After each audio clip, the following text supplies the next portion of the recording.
Hi, Mayor. How are you? Hi, Chief. How are you? Great, great. Good. I know you're super busy. I really appreciate you taking time to come out and visit with the fire department today. Well, I appreciate you having me. Thank you. Your teams work 24/7, but you have unique shifts. I appreciate you finding time for me to be able to come join you during the day. Yeah, we do. Thank We are of course on duty all 24 hours, but our crews actually work a 48-hour shift. They're off 96. So they're here all the time, and again, we're just excited to have you out. But before we go, we've prepared some gear. We've got some gear for you. Okay. So we'll keep you busy today. But if you're ready, we'll load up and head out to Station 64. I'm ready. Thank you. Okay.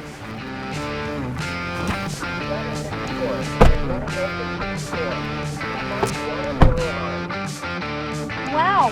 Is he rappelling down the side of the building? Yeah, he sure is. That's one of the unique features of Station 64. We have a rappelling tower built right into the front of the building. That's amazing. Amazing. And I'm going to assume that's part of your training? Yeah, so one of the things that most people don't realize is firefighters wear a lot of hats. By having Station 64 out here, one of our specialties is heavy rescue. So these folks are all trained in high and low angle rope rescue, and so again, we built this great training feature into the building so that they can stay ready to go at all times. That is awesome. Will you talk to us a little bit about Station 64? Why this is so important to the city that we build this fire station? Yeah, Station 64 has just been a game changer for us. As the city has grown away from our existing fire stations, our response times were increasing, and we were really having a harder time getting out to the area because our other stations have become so busy. So this is a whole nother amenity for the west side of our city. We're closer to our residents, and we're able to specialize actually more. We'll talk a little bit more about that later. But again, firefighters wear lots of hats, do lots of things, and it was really important that we build this facility and have it out here on our city's west side. Well, I appreciate your thoughtfulness to make sure that there's training and multi-purpose built into this facility, and that rappelling's impressive. Well, we It's appreciate cool. it, and we appreciate your support in getting this building built. So these guys are all set up. They're doing a lot of rope rescue and some confined space training today with ropes. I think this would be a great opportunity if you would like to jump in and join them for training. You sure? Mayor, Chief, Awesome. come inside Station 64. Thank you so much. Thanks. Well done. That was awesome. Thanks, James. Appreciate it. So, Mayor Ramsey, what we're doing today is a training exercise for what we would do in a real life scenario.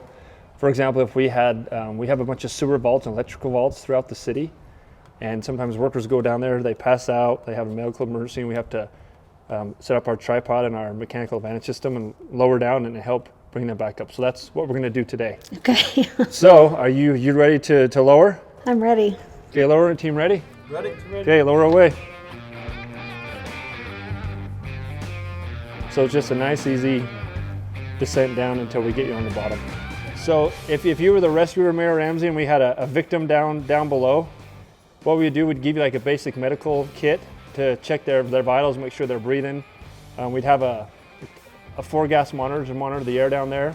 Then we'd send you another rescuer where you guys would package up this patient and get them ready to haul up. And then when you guys had your patient ready to haul up, you'd communicate with the team up above, and we would haul the patient out of the hole and get him into an ambulance. So you're kind of doing EMS and technical rescue work at the same time. It's amazing. And some hazmat with your air monitoring as well. Rescue on ground. It's nice to have my feet firmly on the ground. Yeah, this is one of those areas of expertise that people don't really realize that the fire department does. So Station 64 is our technical rescue station. This is one of the great amenities that we had built into this fire station so that our firefighters can train every single day. There's a lot of technical expertise taking place here, every detail. It's very impressive, and it's the kind of thing that without doing this, I just don't think people realize. Now that we're done with this, we have the opportunity to go do some live fire rescue. So if you're ready, let's go. I'm ready. Let's do it. All right. Thanks.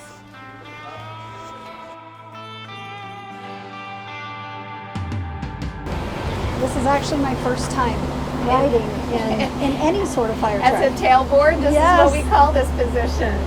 So yeah, we jump in and we put these headsets on because the road noise and the siren will make it so we have a hard time hearing. These act as ear protection, and these headsets make it so we can talk to each other and listen to our radio dispatch traffic as well.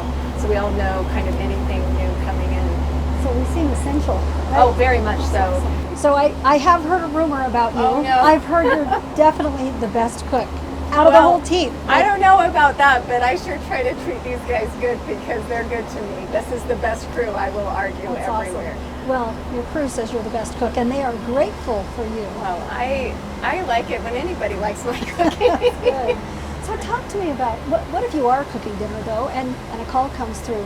What does that look like? What happens, and how quickly can you get out? Well, if I'm cooking and the tones drop, the station's equipped that all of the gas shuts off so that we don't have to worry about trying to shut our stove or our oven off. It just shuts off automatically. Wow. And we immediately just stop what we're doing and head straight out to the bay. And we try to get turned out and wheels rolling in about 90 seconds.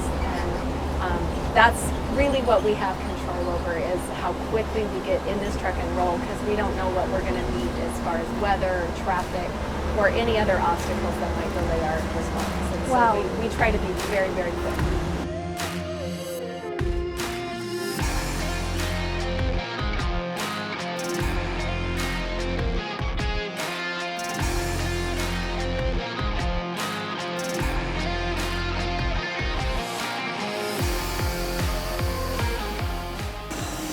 Go right up there.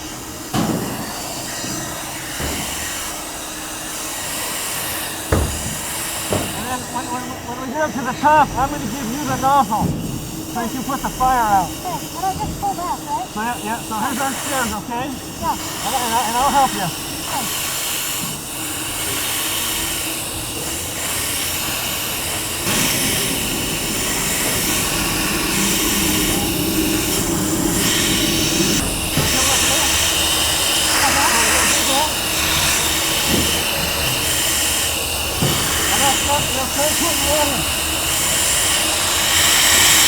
So pull that all the way back. Pull that all the way back.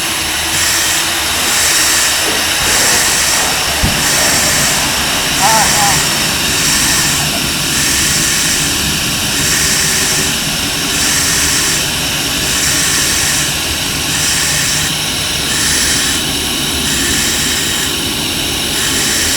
Now see how it's coming on the ceiling? So open it up again. Open that nozzle.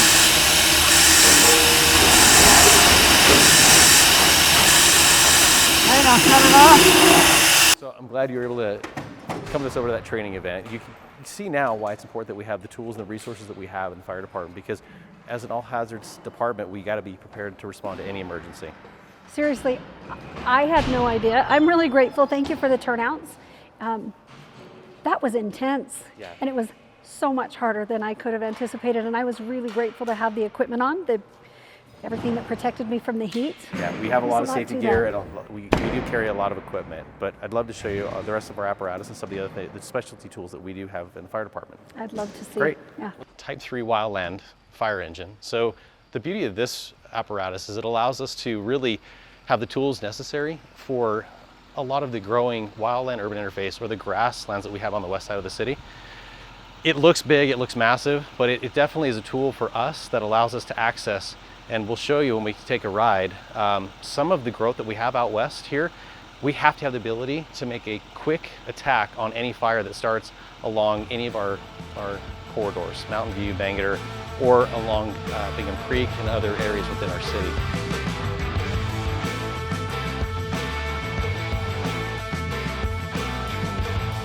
So Mayor, we're in our Type 3 Wildland engine. As you can see, it's designed for terrain like this, where we have the ability to make an aggressive fire attack anywhere throughout the city, whether it's along the Jordan River, whether it's Bingham Creek, or out here on the west side of the city. We definitely have a lot of wildland urban interface that is going to require us to have this type of vehicle that we can drive right up on top of it and stop it before it actually creates an issue and extends into structures and that sort of thing. This is an incredible piece of machinery. 500 gallons. Doesn't a ladder truck hold about 300? Is that between 300 and 500. Our Okay. fire engines, the engines? yeah, they all carry 500 gallons as Amazing. well. That's Okay. correct. So Mayor, if we got dispatched to this and we arrived on scene of this and this was on fire, and we're going to simulate that ridge line right there is burning, what we would do is we would approach it and kind of map out an area that we felt like was safe to drive along. and then I'm going to pull up along it, and while I'm driving, as we talked about before the pump and roll, you'll have the ability to actually work on putting the fire out as I drive right along this ridge line. So if you want to control that as I drive along here, you can spray the fire and put it out.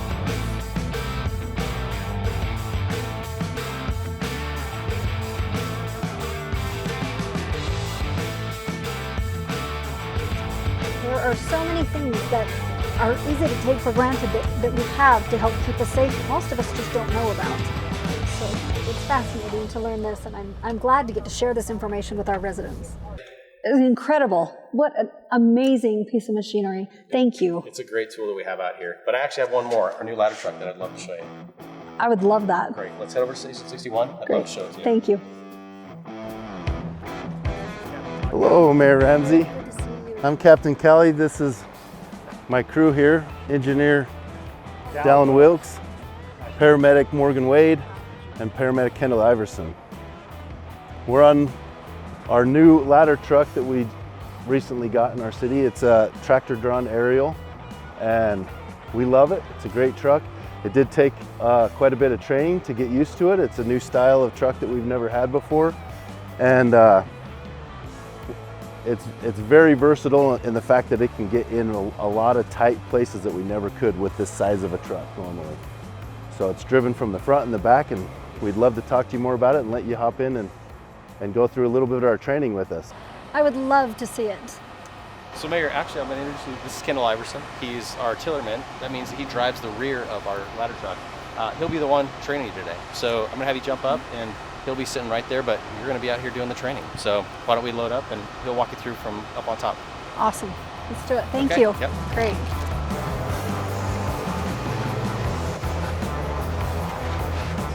I've never driven just the back half of any automobile. Most people have it. Most don't have a separate back half, right? So Yep. This is an impressive piece of machinery. Yeah, we're ready. Ready. We'll give them the 2 beeps. Here we go.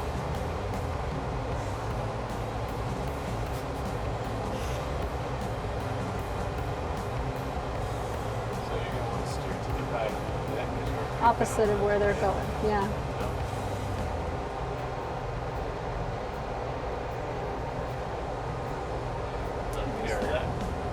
It's Okay. a little delayed, but that kind of tells you where the wheels are going. Okay.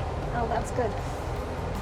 This apparatus is a huge benefit to the city in the fact that it has a 107-foot aerial ladder on the top that can reach just about any tall building that we have, get to the roof, or to rescue out of windows, whatever we need to do. And it's so nimble that we can navigate through tight streets and through cul-de-sacs. All over the west end of the city, we have some tight areas, and we have a lot of commercial area throughout the city, and especially in the river bottom, that without this ladder it would be really tough to provide the service that we do. We have a lot of tight spaces in this city, and that I really can't imagine trying to maneuver something like this into, but it's impressively nimble. It almost folds in half. Yeah. Kind of how it feels, Yep. you know? We've turned it around in some pretty tight areas. So Mayor, what'd you think? That is incredible. Isn't it? Yeah, well, the one word I think I could come up with for this is magnificent. And that might sound like a stretch, but it isn't. What this can do is amazing.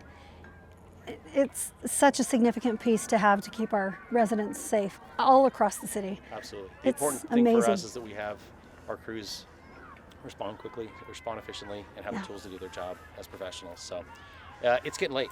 What if we make a run back out to Station 64 and we'll look at some dinner and keep going? That would be great. All right, let's Awesome. Thank you. What we'll be doing is we'll be doing compressions to about 100 to 120 beats per minute.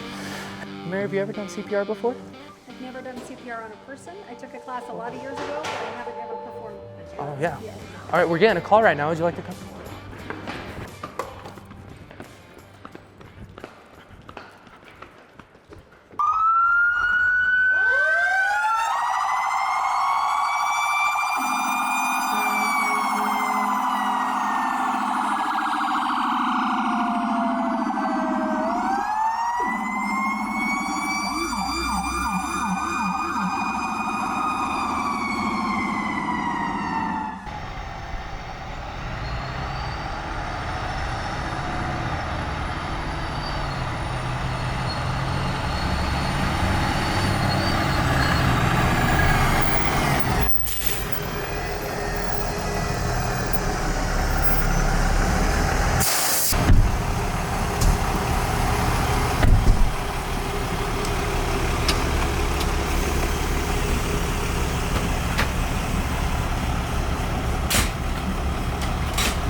Hey, can you guys tell me what just happened back there? Yeah, so we were just dispatched to a full arrest, which is somebody unfortunately passed away.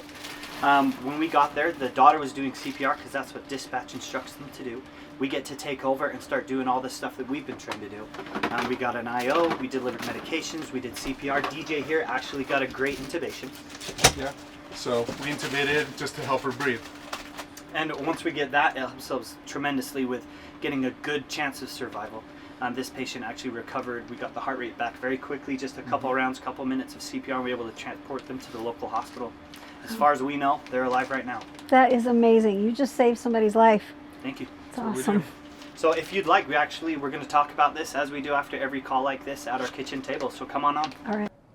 And James, you were lead medic. What would you end up doing? So I help facilitate kind of making sure everyone's got an identified role, because this is a very team-based effort. That, a good team's going to go all the way with this. I also ran the monitor here. This monitor can show me a picture of what the rhythm of the heart's doing, and it can allow me to deliver energy to get it out of that rhythm, all these different incredible things. We also have this monitor here. This is called a vent. As far as I know, this is what Lifelight uses. So we're incredibly lucky to have such incredible equipment. And this helps us just deliver a higher level than usual. It's very progressive. It's the future of medicine, and we have that. So this is going to help us save muscle. This is going to help us save lives, and it's incredible for the community that we can offer that to them.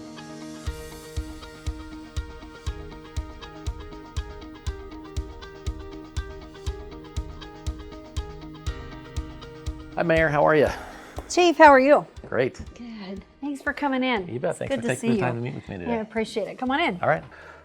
What a great opportunity to have you out. We really appreciate it. So nice of you. I learned so much. It's one of the greatest honors I think I've ever had to come and spend that time with you and your team. Well, I appreciate that. Incredible professionals, and my eyes have just been opened. I've been enlightened a lot. There's a lot I don't think that a lot of residents understand. Most of us maybe don't understand about what the fire department does. You do a lot more than people realize. Yeah, it's a rapidly changing industry. The technology that's behind the fire, the medical, the rescue, it changes all the time. And unfortunately, that does come with a price tag, but I do want you to know that we're really careful and cautious with the funds that you trust us with. We're doing everything we can to increase efficiencies through the fire service, from the design of our vehicles to the equipment that we get. We're looking for the best equipment that will serve us the longest time, so that the cost impact is the very lowest. But that said, we don't want to compromise on our ability, and I believe that we provide the very best of the best in service to our community. Well, I agree with you. And we do a resident survey every year, and every year public safety comes back the #1 priority for the residents of this city. It's gone on since long before I was here. And the whole time I've been here, that's how it's come back, that public safety is top priority, and we just truly appreciate your hard work, your entire team, the whole department, and also how careful you are with the taxpayer dollars that you are allocated to try to keep our community safe. You do great work. Well, we hope you enjoyed your time at the fire department. I've got a little something for you, if I might. So well, that's nice. Thank you. So for the record, I don't know anything about this. So we gave you a helmet to wear during your time with us, and the shield on the front said probationary. And that's something that we do for all of our new folks. So they wear a probationary shield on their helmet. And then when they're done with their training and they've made it through, we upgrade their shield to firefighter, or to whatever position they're in, and we pin their badge on their shirt. So as part of our tradition, here's your helmet back that you use. Wow. And we've upgraded the shield for you. And this is so nice. This also represents our department colors. So if you see our fire trucks out there, you'll see that white, red, black, and gold. Those are our fire department colors. So there's your helmet. Thank you. Look, it still has the dust on it from the fire. We did not wipe off that dirt. Normally, our firefighters keep their equipment very, very clean, but I'm so proud of this fire dirt. Well, you earned it. Thanks for not wiping it off. You earned it. And then beautiful. I also have an honorary fire Wow. department badge for you as well. So again, you put in the work, and we appreciate everything that you've done for us. And just a little gift from the fire department to say thanks for your support, thanks for all you've done, and thank you for coming out and engaging with our people. And it was a great experience for us. It means more than you know. Thank you. Thank you, Mary. so much. Please thank everyone on the team for me. Will do. Thank you.